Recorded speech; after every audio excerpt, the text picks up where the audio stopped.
They thought I didn't notice, that the password change was some quiet accident, that the $390,000 I spent a decade saving just vanished into the air.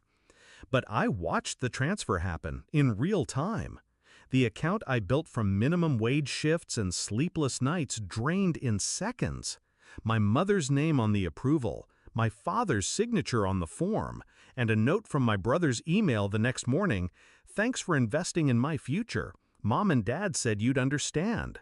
Understand? No, I didn't understand, but I had planned for it. I wasn't born with trust issues. They were gifted to me by the same people who were supposed to protect me. When I was 12, I broke a piggy bank to buy Dad a birthday gift. My money vanished from the drawer the next morning. "Probably misplaced it," Mom said, eyes a little too still.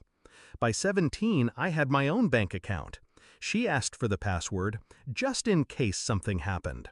At 19, I changed it. By 24, I was ghosting their calls. Not out of hate, out of survival. Still, I kept them close enough to keep watch. Fake smiles during holidays, carefully chosen words, never too cold, never too warm. And while they thought I worked a dead-end job, I was building something bigger, slowly, methodically. 10 years, 47-hour weeks, 2 side hustles, all of it funneled into one place, a high-interest savings account they could access, if I let them. And I did, deliberately, because sometimes bait needs to look easy to grab. I noticed the shift about 3 months before it happened. The calls came more frequently, friendly, curious. Dad asked for my routing number, just in case we want to surprise you. Mom sent screenshots of homes she thought I could invest in. My brother? He started posting about starting a business. I smiled, replied with one-word answers, watched them get comfortable. Then I moved $390,000 into the account they could touch, not a penny more. I named it House Down Payment, just loud enough for them to overhear during a visit. They took the bait 2 weeks later. The best part? I watched them do it. I had set up real-time transaction alerts routed to a dummy server I controlled. Every move, documented. Every click, logged. And when the full amount disappeared, I didn't panic. I poured a drink, and I waited. They didn't call, didn't gloat, didn't explain. They went quiet, as if their silence would erase the theft. But I had everything I needed. Screenshots, access logs, IP traces. I'd baited the trap. Now came the steal. First, I filed the fraud report. Not through the bank. That'd be too easy. I went through a private investigator, one I'd worked with before, discreet, methodical. Within 10 days, we had the entire picture. They funneled the money into 3 accounts, 2 in my father's name, 1 in my brother's LLC, registered 3 weeks before the theft. Sloppy. Next, I triggered the insurance.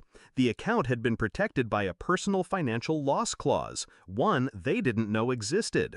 Because while they thought I was the family idiot, I'd taken the time to read every word of every policy I ever signed.